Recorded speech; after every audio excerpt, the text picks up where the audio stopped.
The topic which we shall continue today is the topic which we were discussing in the previous day, that of the entity relationship model. We shall review the entity relationship model quickly, and we shall find out some of the extended features which are available in this model for modeling situations which are normally not there, normally not studied in pure entities and relationships.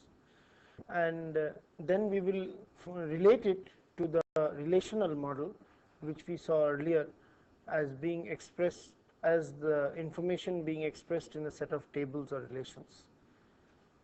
So, we saw that the entity relationship model consists of two types of concepts, one the entities and the other the relationships, and both the entities and the relationships have got some attributes. These attributes define the particular entity and these attributes define the particular relationship. Moreover, we saw that relationships need not be only between two entities, relationships can be there between more than two entities. And an example which we saw was accounts, customers and branches was a ternary relationship between three entities.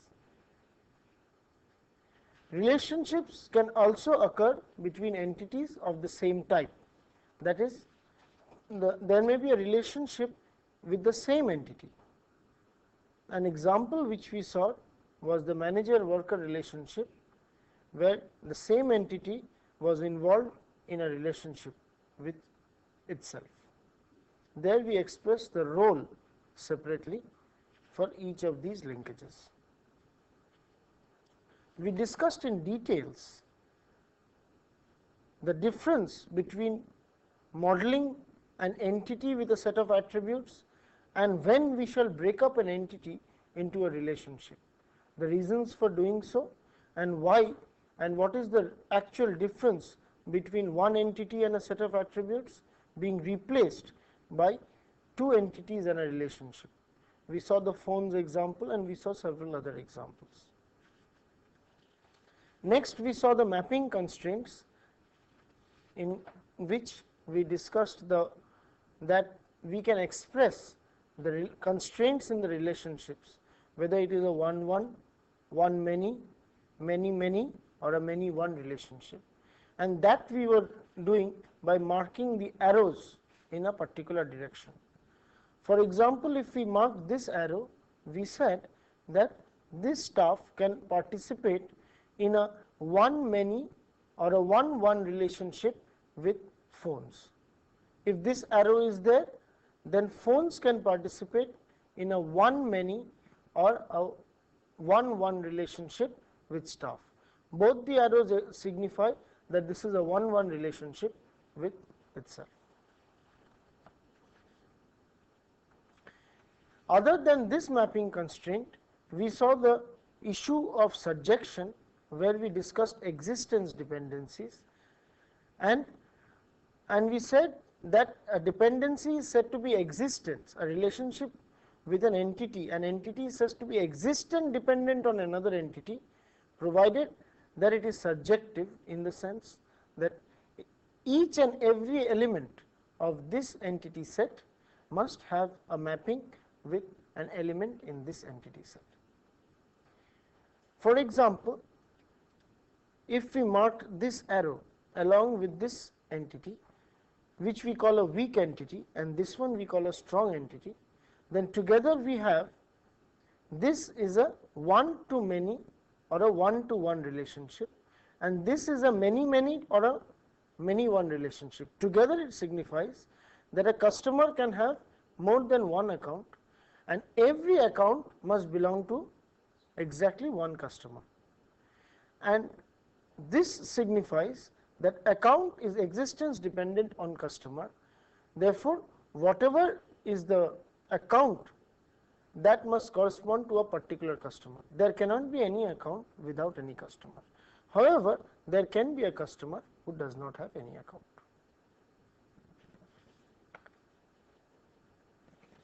Regarding the attributes, we found out that all the attributes may not be required to define uniquely what a particular entity in an entity set is. If a subset of the attributes can define uniquely what an entity is, then it is called a super key. A minimal subset of a super key is called a candidate key, and the database designer selects from the candidate keys the primary key of the database. Now we move on to another concept called the concept of generalization.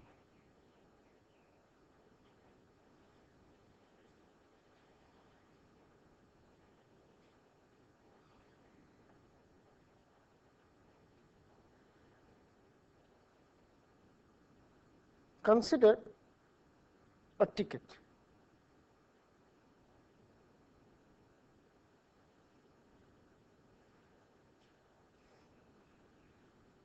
Now, a ticket in a railway reservation system may have several attributes. One is ticket number.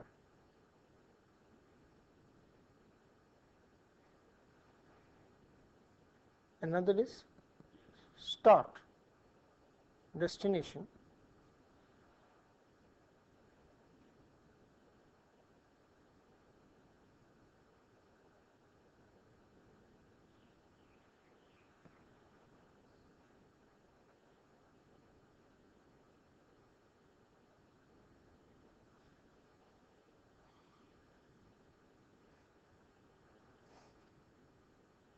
And let us say it also has a fare,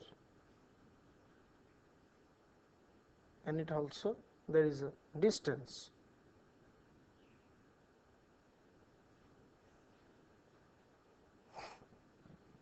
So this is a ticket, but now we want to differentiate between a reserved ticket and an unreserved ticket. We also want to differentiate between an express ticket and a local ticket. Now we can do it in many ways. For example, differentiating between a reserved ticket and an unreserved ticket, we may put a key reserved or unreserved. Now if it is unreserved, you will have a value u. If it is reserved, you will have a value r.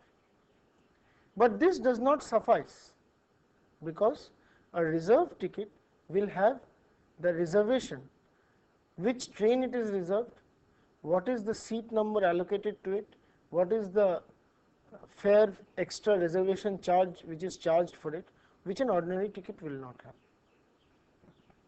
Whereas now we would also like to differentiate between whether it is an express ticket or a local ticket. That we may be able to do here with the fare difference and express ticket or a local ticket here, whether we are going to allow it on an express train or a local train. But for reserved and unreserved, we will see that if it is a reserved ticket, we will have certain attributes. If it is an unreserved ticket, we will have certain other attributes. Now for that, we can have two entities themselves. One is a reserved ticket entity, one is an unreserved ticket entity. But conceptually, it is a ticket and a lot of its attributes will be common. For that, the ER diagram provides some extensional features for modeling such issues. What we do is, we have a ticket.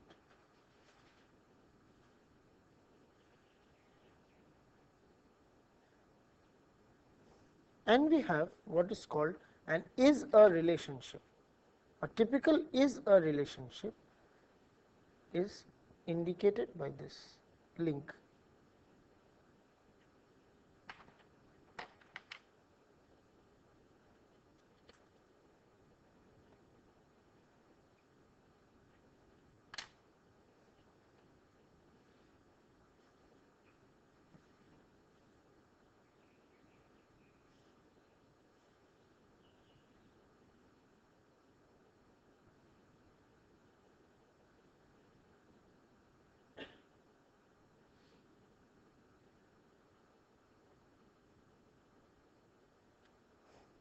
So we say a ticket can be a reserved ticket or an unreserved ticket.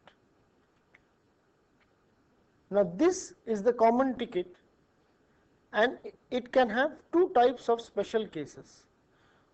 So reserved ticket is a specialization of a ticket, unreserved ticket is another specialization of a ticket, and we can also say that ticket is a generalization of reserved ticket, unreserved ticket is also a generalization of an unreserved ticket. Now regarding the attributes, the common attributes will be put here, the separate attributes will be put here. So the common attributes can be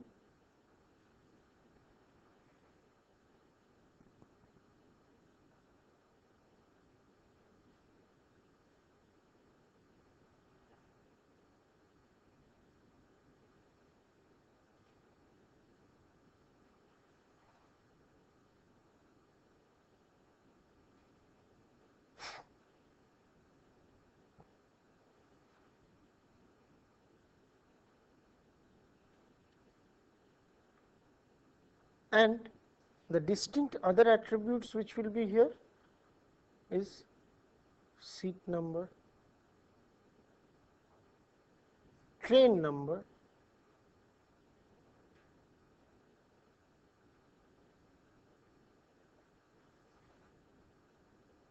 reservation up to, and so on. For an unreserved ticket, you can have certain attributes for an unreserved ticket as well, which is different from a reserved ticket. And for that, for example, a reserved ticket, let us say we have reserved tickets only for express trains, we do not allow reserved tickets for a local train. So here we may have an attribute whether it is local or express. Therefore, the fare for a reserved ticket will be here, and a fare for an unreserved ticket will be different here. So now the attributes of a reserved ticket are the attributes here and the attributes of its generalization put together.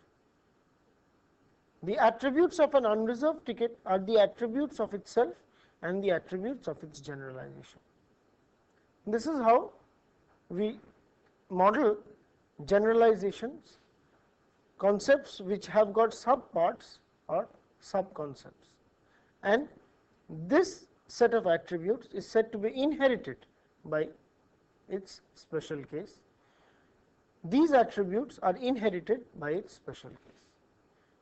Therefore, the attributes of a reserved ticket are 4 plus 4, 8 attributes are there, whereas an attribute of an unreserved ticket are 4 and 2, 6 attributes are there. So we keep the common part in one place and the special parts in another place.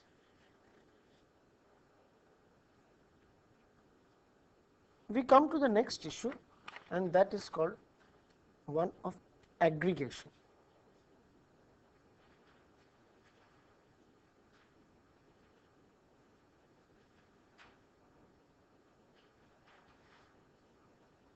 Let us consider the following example.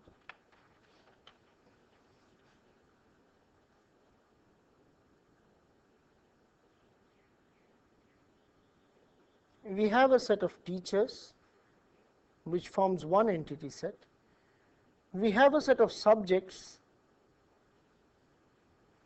which forms another entity set, and we have a relationship teachers, that is, this teacher teaches this subject.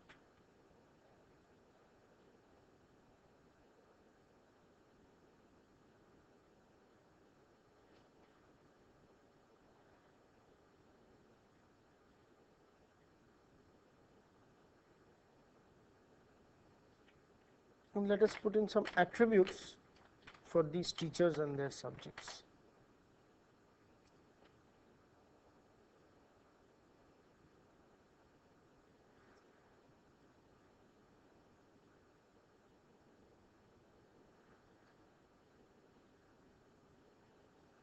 Let us put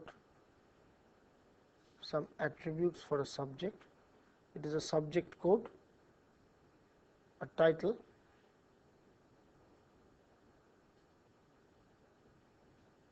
and whether it is UG or PG. And this teacher teaches this subject. Okay. Another thing which we may put on this subject is the LTP loading for this subject.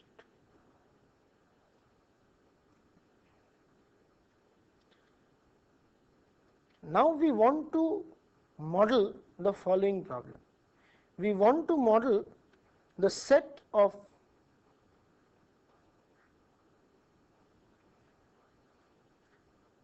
books used by a teacher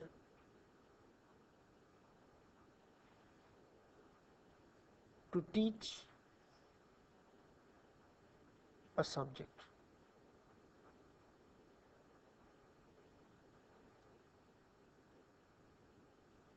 Now, how will we do that? We can have a relationship, we will have the entity set book, obviously. We will have the entity set book and its attributes, which I am not writing. And we will have a relationship uses, we will say this teacher for this subject uses this book. So this is a mapping saying that the teacher uses this book for this subject, and we may have, since a teacher may use more than one book for a particular subject, we may have a category, an attribute of this relationship, whether it is a reference book or a textbook. That is, whether it is a textbook which he is going to regularly follow, or it is a reference book which can be occasionally seen. Now we have got a teacher teaches subjects relationship, and we have got a teacher uses this book. Conceptually, there are certain problems in having both of them here. The problem is that when we have got one, actually we are trying to model a relationship with the teacher teaching a subject and the book. We have already got a relationship, teacher teaches this subject, and our attempt is to relate that subject which is taught by this teacher with the book. So what we have done is we have taken this and this separately. We have got one teacher uses these subjects for the book, and we have got a teacher teaches these subjects. Our actual intention was to have a relationship between this relation and this book. That is why we have done this. But if we look at what we wanted to do, we wanted to have a relationship between this relation and this book.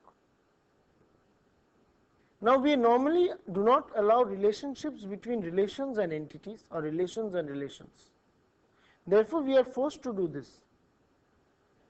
But if we look deeply, we can see that an entity is comprised of a set of attributes, another entity is comprised of another set of attributes. A relationship is comprising of a set of attributes also. It is the participating attributes of these two. Therefore, we can look at the teacher teaching a course as an aggregate entity of like this.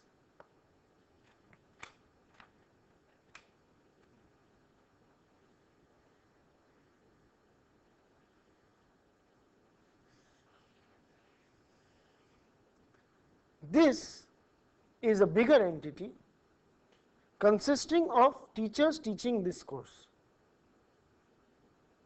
And this entity has got these attributes and this relationship. Therefore, this larger entity is said to be an aggregate of this entity and its relationship. And what we will do is, we will model this aggregate and look at it as an aggregated entity, and relate this uses with this aggregated entity.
So this is the aggregate of this.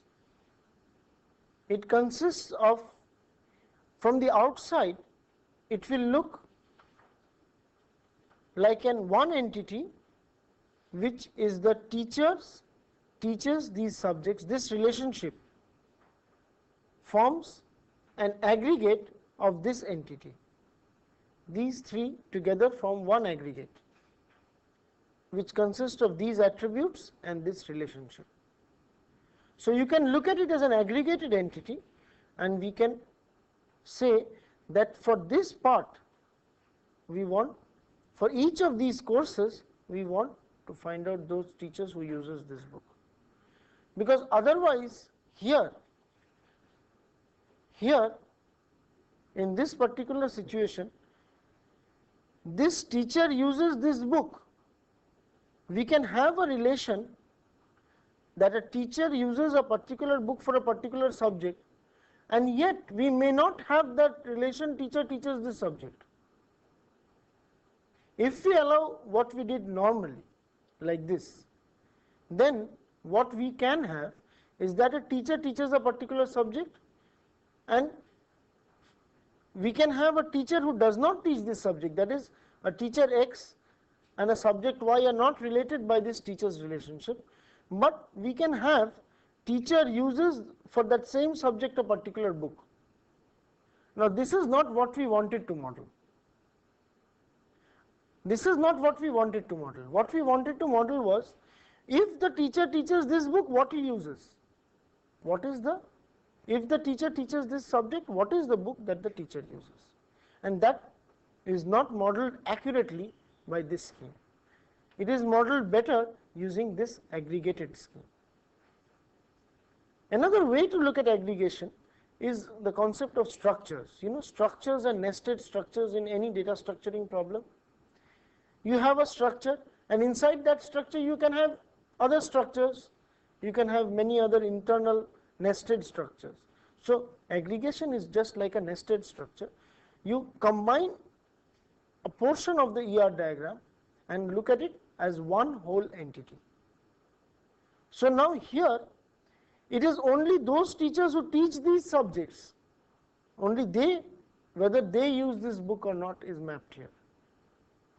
So aggregation allows us to model relationships with relationships.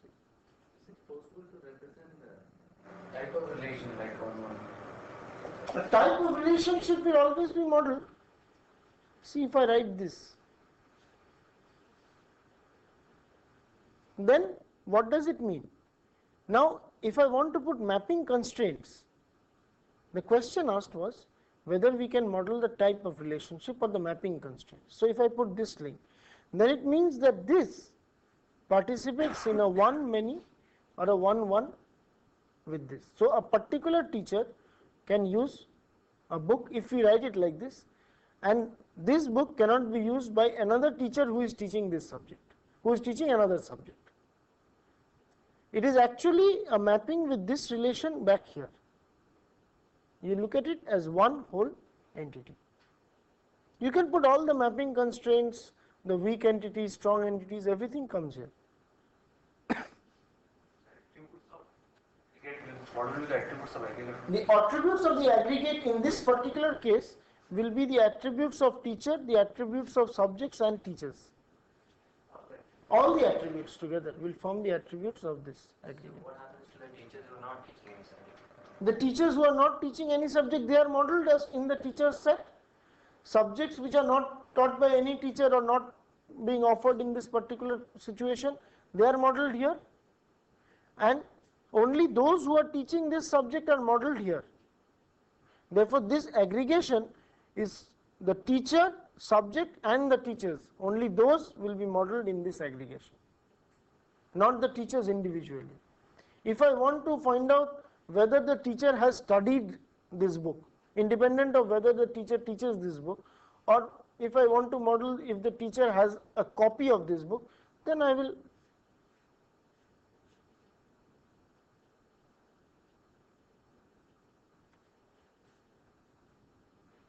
this means that this teacher has a copy of this book, whereas this block means that this teacher for this course, when the teacher teaches this course, he uses this book. That is the difference.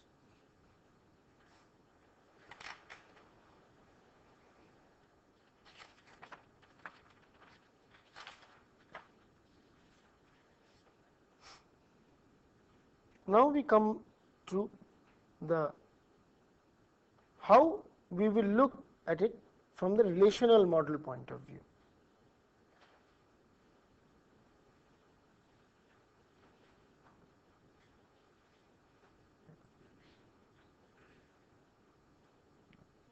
We saw when we discussed very early what is a relational model, we saw that the relational model consists of a set of tables.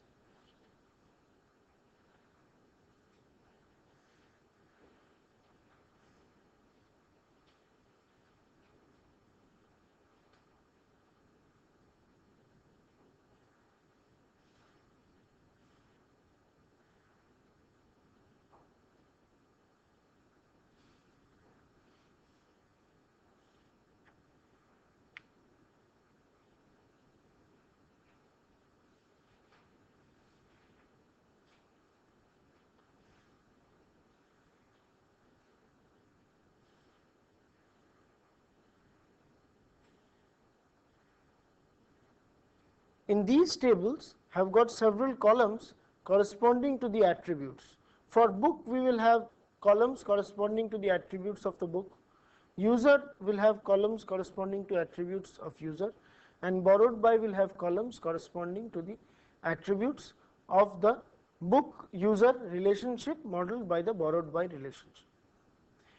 We will quickly see how a relational model, the tables of a relational model can be obtained from the entity relationship diagrams that we can draw.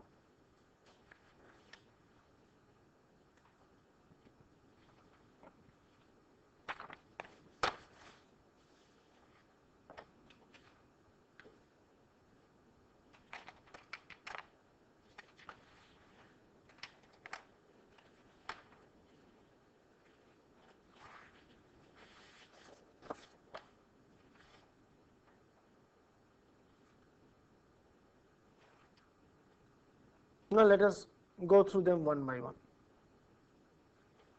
For every entity set, we have one table, and for that table, the columns correspond to the attributes of this entity set. For every entity set users, we have one table corresponding to the attributes, and the columns will correspond to the attributes of this entity set. For the borrowed by relationship, we will have another table. Now for that table, what will be the attributes of that table? If we are not told anything about the constraints, so let us take the example like this.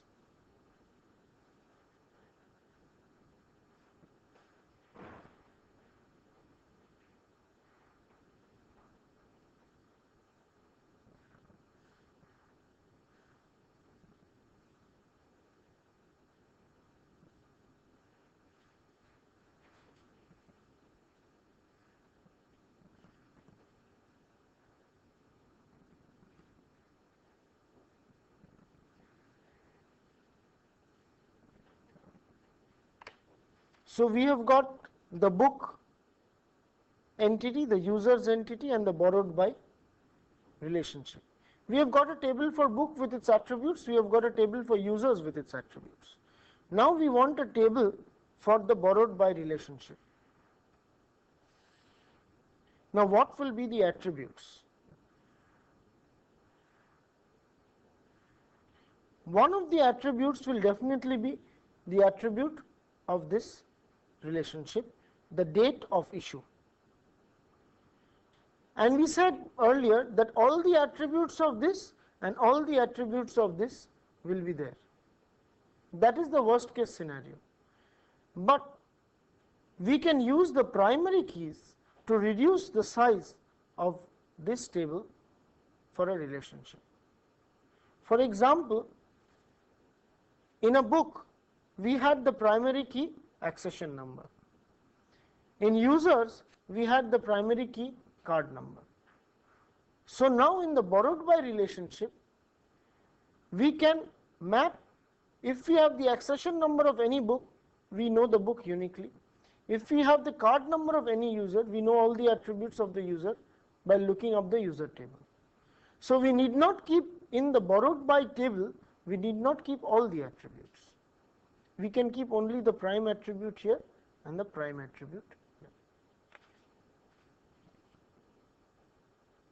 So here we will only have accession number and we will only have card number,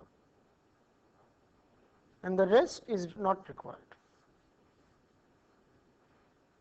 So using the primary keys of a relationship, we can reduce the size of a table, we can generate the table of any ER relation. Now, will this table change if we have this? The question is, if we now have mapping constraints, that is, this one is a one-to-many relationship. This is a one-to-many relationship. Then, how will we model this one? Is there anything we can do about it? Can we reduce any of these entries? Or if it is a one-to-one relationship, we cannot reduce any of these entries because book may be related to somebody else. But if this is the only thing that we had, so what are the things we can do? In this table, we must keep these three attributes. In the borrowed by table, we must keep these three attributes. If we don't keep these three attributes, then we will lose the information itself. We know that if it is a 1-1 relationship, then for the same accession number, there will be only one entry here. And for the same card number, there will be only one entry here. That's all.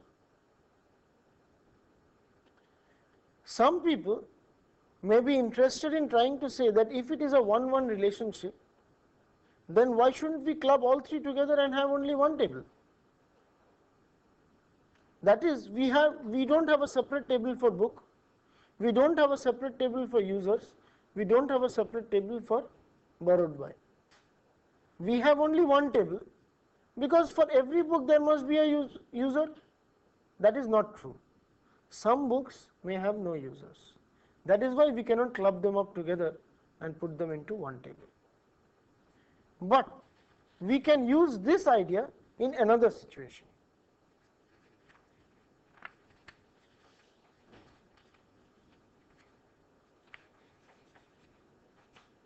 Let us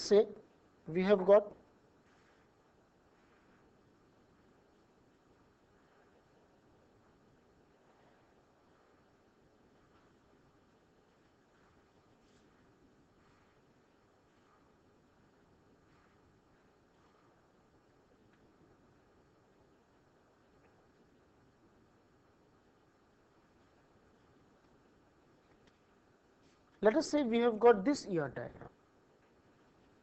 In this ER diagram, we have got a strong entity X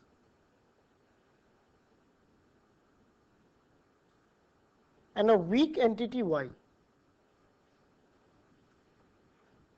Now, weak entity is a weak entity means that every element here must have a corresponding entry here in this relationship. That is, there cannot be any element in Y which is not related to X. It is a weak entity of X. And we have put this link saying that there is a 1 to, even if we did not put this link, it is not a problem. But suppose we have put this link, it is a 1 to many relationship. Now what we can do is, instead of having 3 tables, one for X, one for Y, and one for the relation XY, sorry, we can have only 2 tables. One table for X and another table for these two, and another table just for these two. These two will give one table and this will lead to one table, because this table will be required because some people may have no element here. Therefore, we cannot club these 2 tables together to form one table. Then we will have null values. The attributes of this table will be the attributes of X. The attributes of this table will be the attributes of Y and this together, XY and Y together. The attributes of XY will be the primary key of this, and it's a weak entity, it may have no primary key. So all the attributes. So all the attributes of Y, the attributes of this and the attributes of this will be the attributes of this table. And we can convert it just to 2 tables instead of 3 tables in case of a weak entity.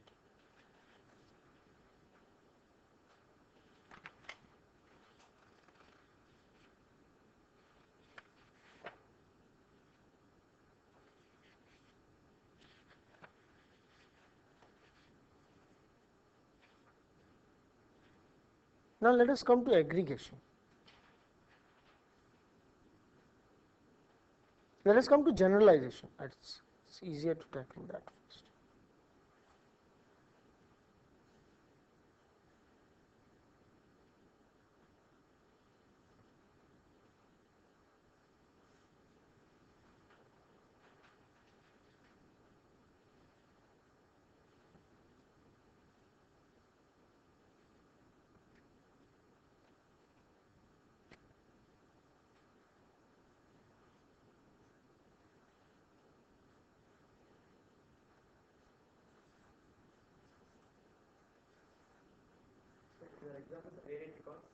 Yes.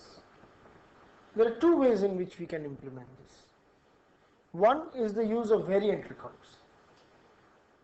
We define this whole structure to be one variant record, which can be either of this type or, let us say, like this, P, Q, or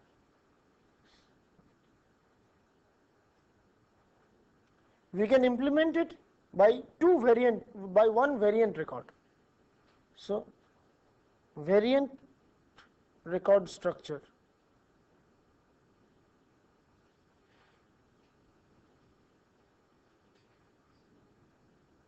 of a table can be used to implement this.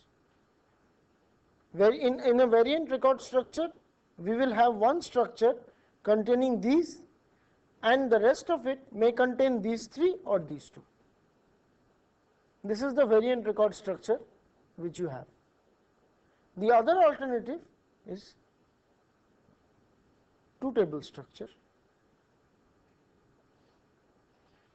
in which in one table you have got STU PQR and in another table you have got STU VW.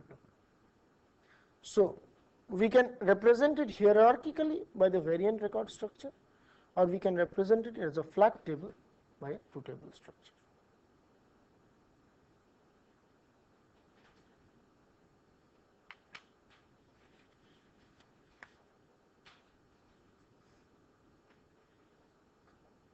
So once we have done the conceptual modeling using the entity relationship model, next we will set up the database scheme. So given an entity relationship model, the next stage is to set up the database scheme. We know what are the constraints, we know exactly what each and every item are. So the next stage after getting the entity relationship model is to set up the database scheme.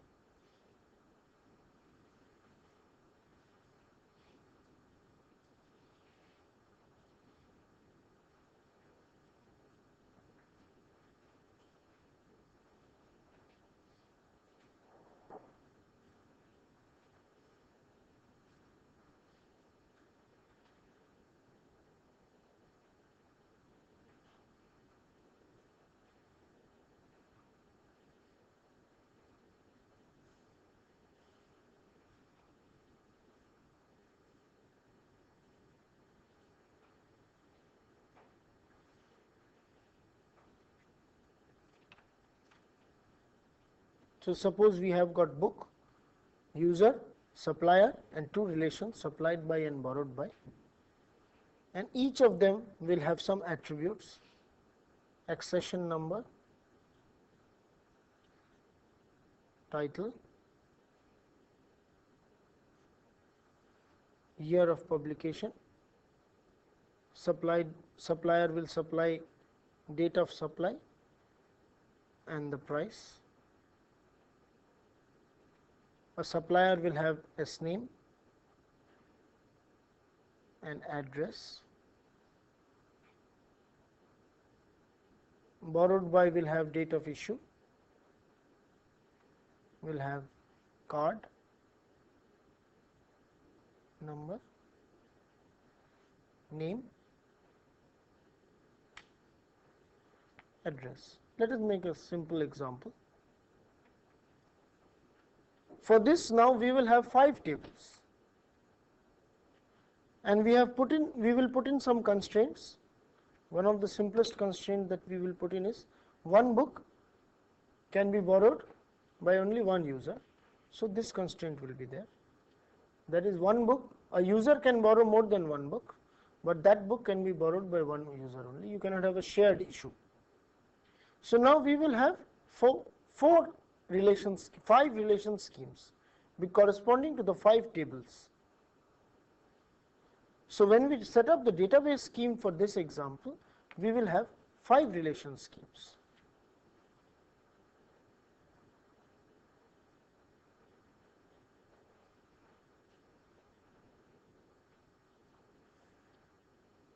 So we will have the book scheme,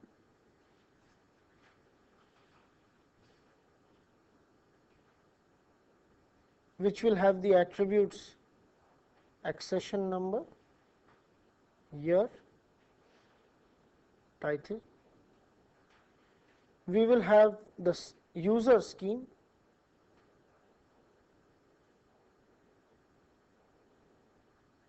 which will have card number, name, address. We will have the supplier scheme,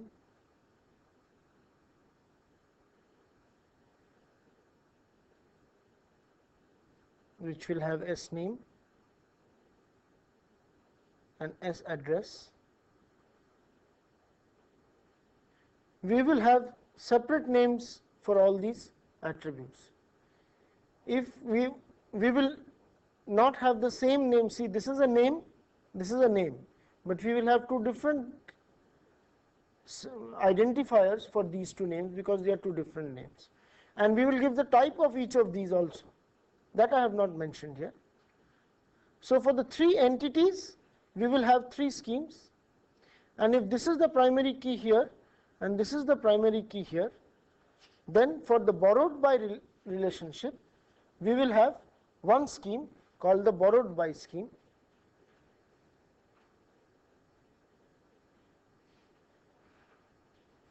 which will have 3 attributes: the accession number, because this is the primary key here, this is the primary key here, and say this is the primary key here. Then this will be accession number, card number and date of issue. Similarly, the supplied by scheme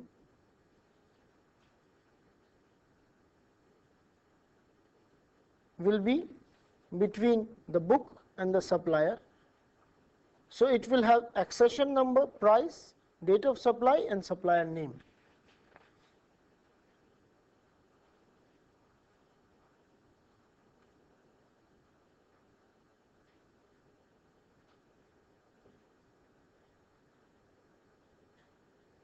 So this is the scheme definition. This is like the type definition. And now we will have the database definition or the instance definition. This is the scheme definition, and now we will have the instance definition. Book of type book scheme,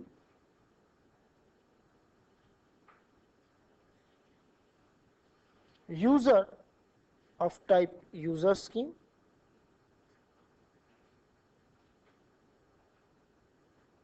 supplier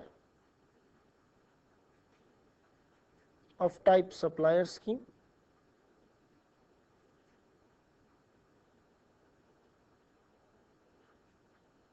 borrowed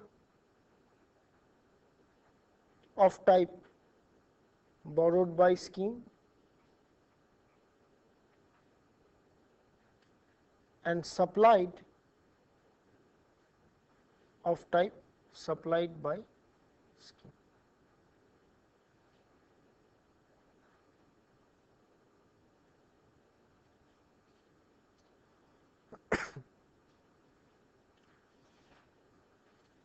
We have got book, user, supplied by, supplier, and for all of these five we have got 5 database schemes. For book we have identified the primary keys. For borrowed by, can we have any primary key for borrowed by? Borrowed by is known to be having this constraint. So if it has this constraint, the primary key of the borrowed by relationship can be the primary key of book and its attribute DOI. Accession number and date of issue will uniquely give you the user, because one book can be borrowed by only one user. Therefore, since one book can be borrowed by only one user, accession number and date of issue will give you the unique card number.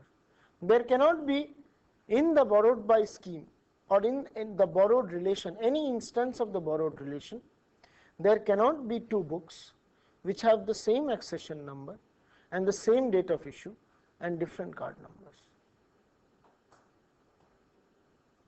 It can have the same accession number, different date of issue and different card number, because a person may have issued this book many times if we model that. But if we model only current status, then this and this uniquely give this. So this is how we have said that this is the primary key of this. Whereas the supplied by relationship does not have any constraints, and it's a many-many relationship out here. If it is a many-many relationship out here, then there will be no, all of them together will form the primary key. But if you put in the constraint that a particular book which has a particular accession number can be supplied by only one supplier, then immediately we will get accession number, price and date of supply to form the key to this scheme. So now we have modeled everything as tables, everything looks identical, though we conceived of them differently when we did our conceptual modeling. When we came to the relational scheme, we modeled them all as relations. So we started with a conceptual scheme, we understood why we did that, we put in all our constraints, and then we developed what is called the relational database scheme, and for a particular situation we got some instance. Now for this instance we will possibly fill up some data and we will have our database. Now after we have our database, the next phase which we will have is how to find out from this database various questions. how to give questions to this database and how to get answers. Who has issued a particular book? What is the year of publication of this book? Who is the author of this book? How many books are there of this title in the library? Have I issued any book which has been supplied by Narosa Publications? So after having gone through the database scheme and definition part of the database design, we come to the next place. So when we look at the original database model, we have come to the design of the database scheme. We will then compile it and it will form the data dictionary. In order to write programs, we have to know a language in which to write programs on this database. How to efficiently write programs in a manner which is more high level than a normal programming language. For this, we will have to understand what is meant by a query. There are various mathematical techniques to know what is a query, and we will tackle this in the next lecture.